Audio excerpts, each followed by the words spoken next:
It's very sad to me that as sober, grown-up, non-sexually connected beings, we didn't get to sit down and clean it all. You may have your own view on infidelity, but a marriage that begins with an affair between two of Hollywood's most powerful stars rarely ends peacefully. Ali McGraw was once America's gentlest icon, a name forever tied to love story, to elegance, and to a beauty that made people believe in an ideal kind of love. But behind those tender eyes were years no one ever saw, loss, turmoil, and choices that sent her plummeting from the very top. She once had it all: fame, status, the love of America, only to give it all up for one man. They called it love. But what truly happened behind the doors of that Malibu beachfront home? At 85, Ali McGraw has finally broken her silence. And what she reveals is unlike any story you've ever heard about her. What did she lose? And what did she manage to hold on to after a life lived only in someone else's light? Early life, but to understand why Ali McGraw loved with such recklessness, resignation, and a willingness to sacrifice nearly all of herself just to hold on to love, you have to go back to where it all began. Not a film set, her family. Ali was born in 1939 in Bedford Village, New York. She grew up in a family the press once called artistic. But Ali used different words: chaotic, violent, and frightening. Her father, Richard McGraw, was a well-known illustrator who worked with Time and McCall's. But behind that facade of success was a man consumed by alcohol, temper, and a lack of control. Ali described him as violent and fanatical, someone who could erupt in rage over the smallest thing and who had no idea how to love. Her mother, Frances, was also an artist, gentle, patient, and fragile. She never shielded her daughter from her husband's fury. The house Ali grew up in was filled with books, paintings, and ideals, but utterly devoid of emotional safety. In one interview, Ali admitted, "I don't remember ever feeling safe at home. Love didn't come with protection." Her father once disappeared for years without explanation, only to return as if nothing had happened. Later, Ali discovered he had hidden his Jewish heritage all his life, out of shame, fear of prejudice, and reasons he never spoke of. It shattered her trust in truth itself, and blurred her sense of identity from an early age. As the eldest child, Ali learned to survive by staying silent. Silent when her father raged, silent when her mother cried, silent to avoid being noticed. Because in her house, attention didn't come with love. It came with punishment. From a very young age, she believed, if I'm good enough, pretty enough, gentle enough, maybe I'll be chosen. Maybe someone will keep me. That belief, seemingly small, became the key to every choice she would make later in life. She wasn't searching for love in the way people thought.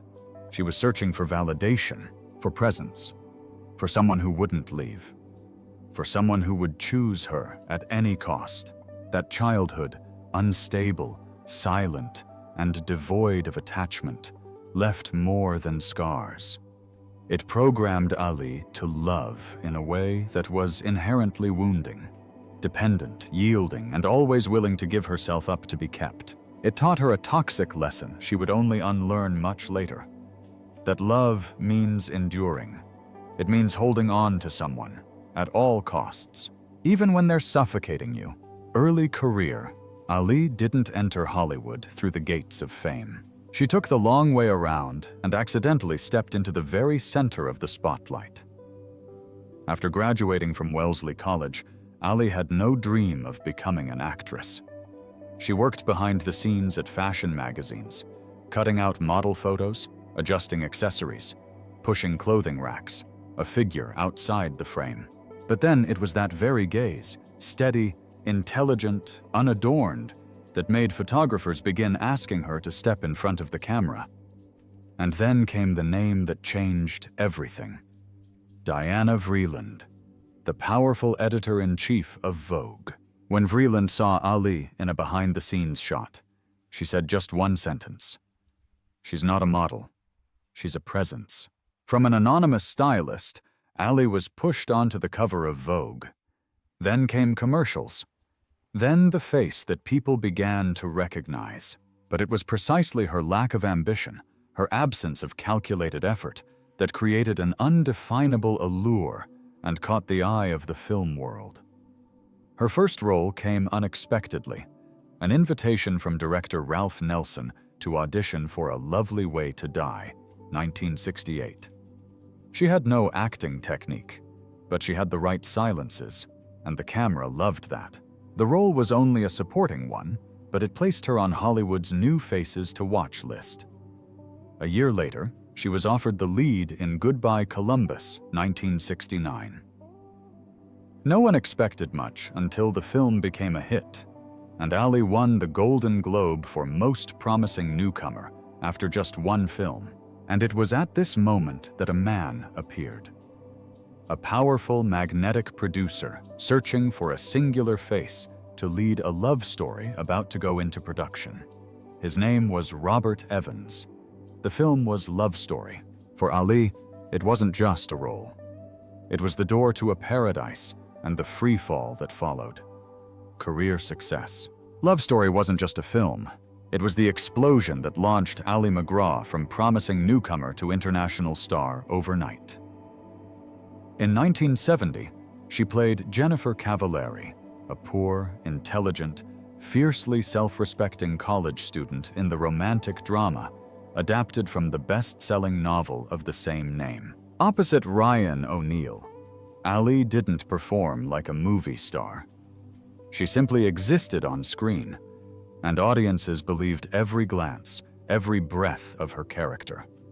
The film's success was beyond anything imagined. An Academy Award nomination for Ali, a Golden Globe win, and a place among the most iconic love stories ever made.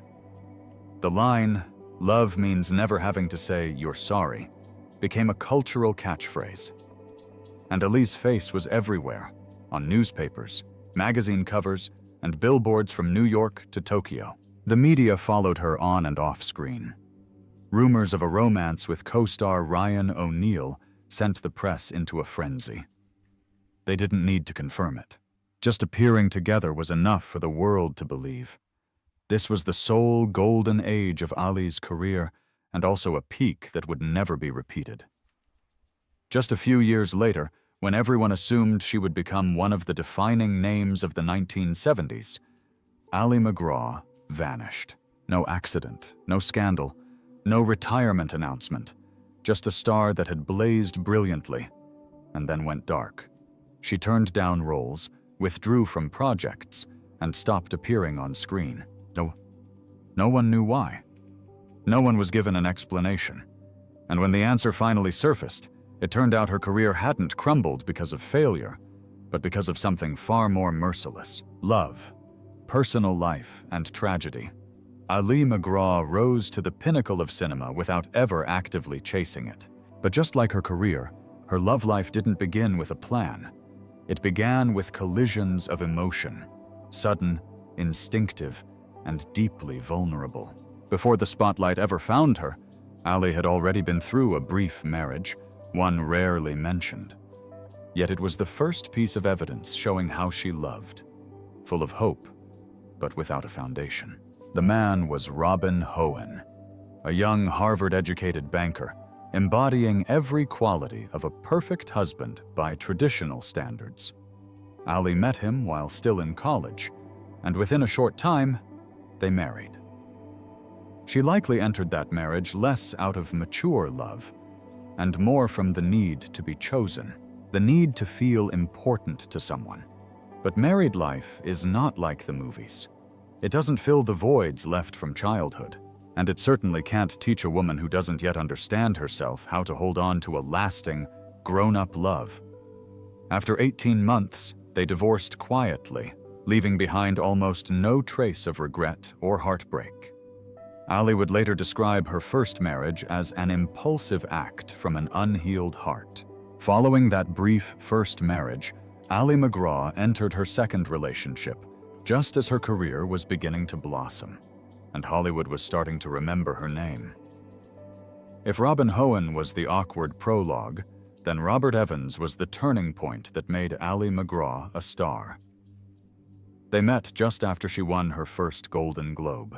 At the time, Evans, then president of Paramount, was searching for a face that could save the struggling studio. He believed in Ali, not just as a fashionable beauty, but as the embodiment of a deep femininity audiences long to see on screen. He cast her as Jenny in Love Story, and as if by destiny, the film not only saved Paramount, but also turned Ali into a global icon. Evans once said, "Without Ali, there would have been no miracle. They married and had a son together, Joshua." With Evans, Ali was both a box office queen and a fulfilled young mother. But the heights of success often come with choices that can't be undone.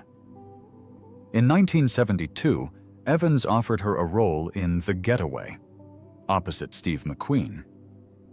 He believed this action role would break her sweetheart image and expand her range as an actress.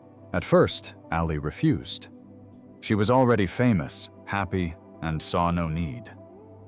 But eventually, she agreed, a decision Evans would later call a fatal mistake. Just weeks into filming, Ali and McQueen began an affair. The press swarmed like a storm. Evans was devastated, but not surprised. Years later, he recalled, "Ali had warned me, 'I'm a hot-blooded lady. Never leave me for more than 2 weeks.'" He hadn't believed her. Until the day she actually left. Ali walked away from her home, her husband and her son, to be with Steve McQueen. Soon after, her second marriage ended. Evans didn't fight to keep her, fight to. He simply watched in silence as the woman he had lifted to the top walked out of his life, hand in hand, with a man who could destroy everything. The most heartbreaking part was that they didn't part in bitterness. Evans still called Ali the most important part of my life. He admitted, "If I could do it all over again, I'd still be with Ali." They became friends, staying in touch until his death. But the betrayal of that year left a wound that never truly healed for either of them. And from that moment on, Ali began to lose not only her marriage, but pieces of herself. They married in 1973. While the affair between Ali and Steve McQueen was still fresh in the tabloids, and the wound to Robert Evans was far from healed. From the outside, the marriage of two of Hollywood's biggest stars looked like a dream, scripted by the industry itself. A screen hero and a gentle icon, retreating from the spotlight to live a simple life together. But for Ali, it was the first step into a bargain she could never have imagined. One that would cost her far more than she knew. From the start, McQueen insisted Ali sign a prenuptial agreement. Then he demanded she leave Hollywood and abandon her budding career. Ali complied, not only out of love, but out of fear of losing another man the way she had before. She moved to Malibu to live like a recluse with McQueen and her young son, Josh. For brief moments, life seemed idyllic. Tuna fish sandwiches, surfboards, and bicycles, Ali once wrote. Each child had their own little circle of friends whom our parents also adored. But the truth was, McQueen never loved a woman. He loved the image he could mold from her, and Ali became that woman.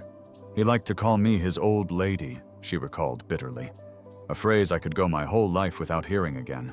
She wore jeans and t-shirts, cooked dinner at exactly 6 p.m., washed the dishes, played wife, stepmother, and the gentle shadow McQueen wanted.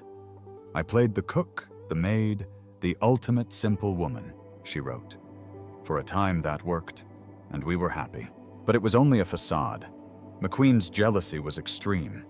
If she so much as looked at another man, he would erupt in anger. Meanwhile, he freely indulged with blonde women, So much so that his first wife, Niley, once quipped at his funeral, "Steve likes sleeping with blondes," but he married brunettes.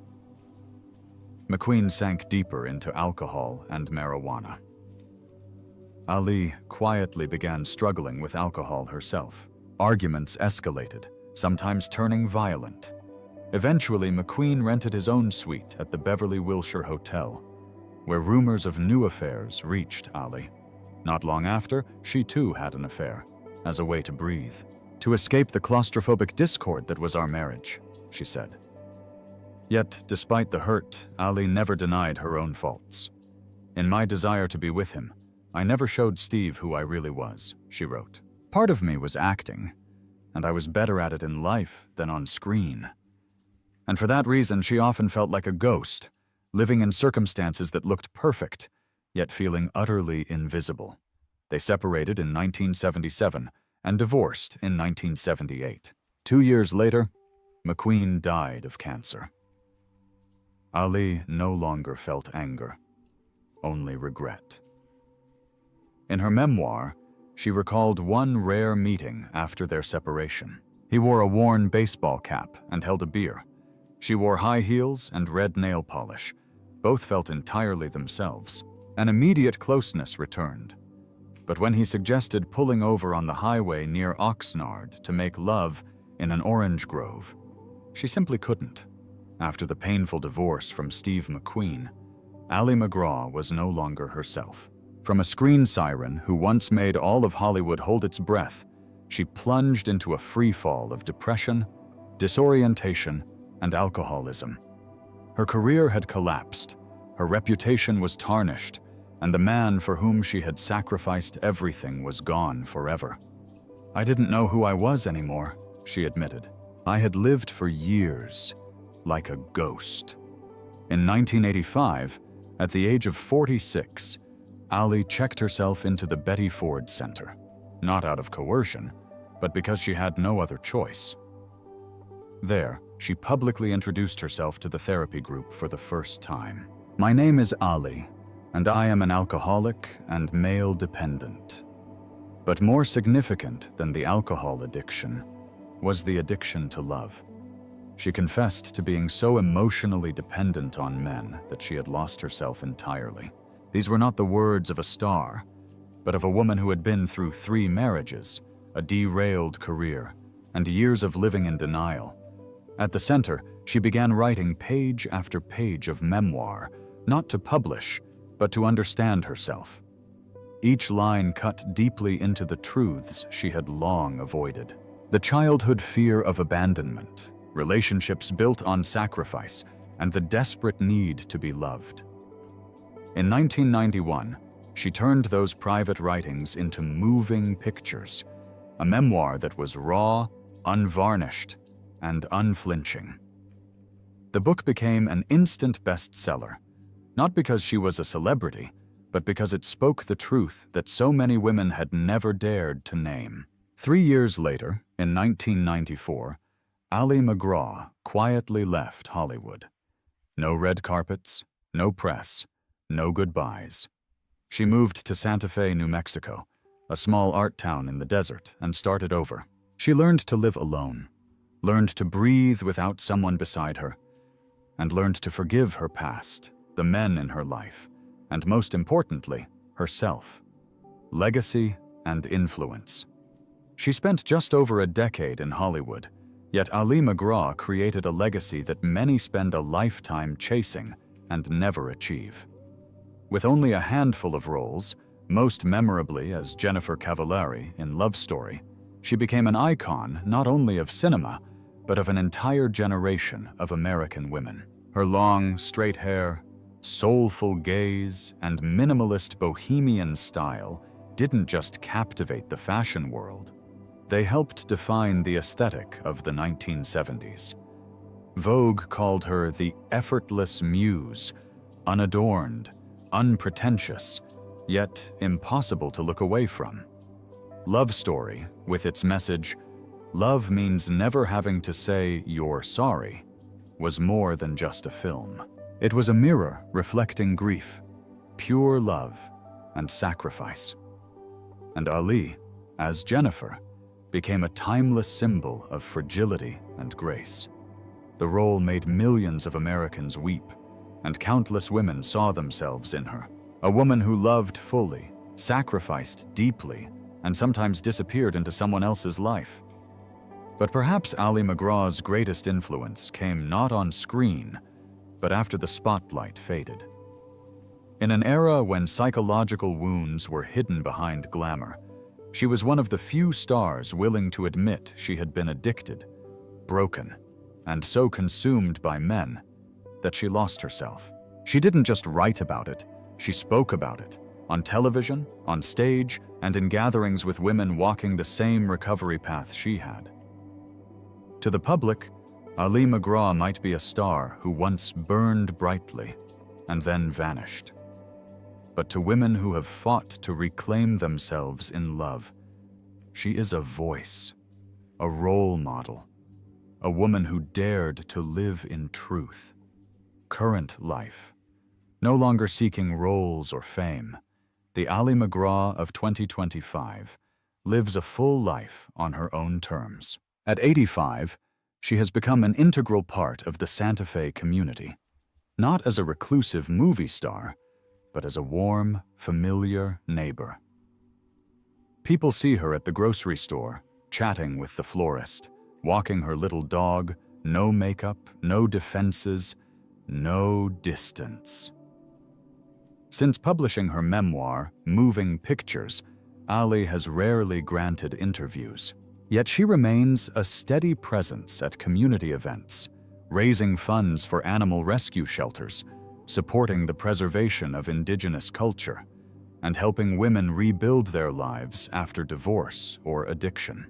Quietly, she has turned her own memories into a compass for others. From time to time, younger people still recognize her, surprised to discover she is the girl from Love Story, but she only smiles gently. That girl is a part of me, but she's not all of me.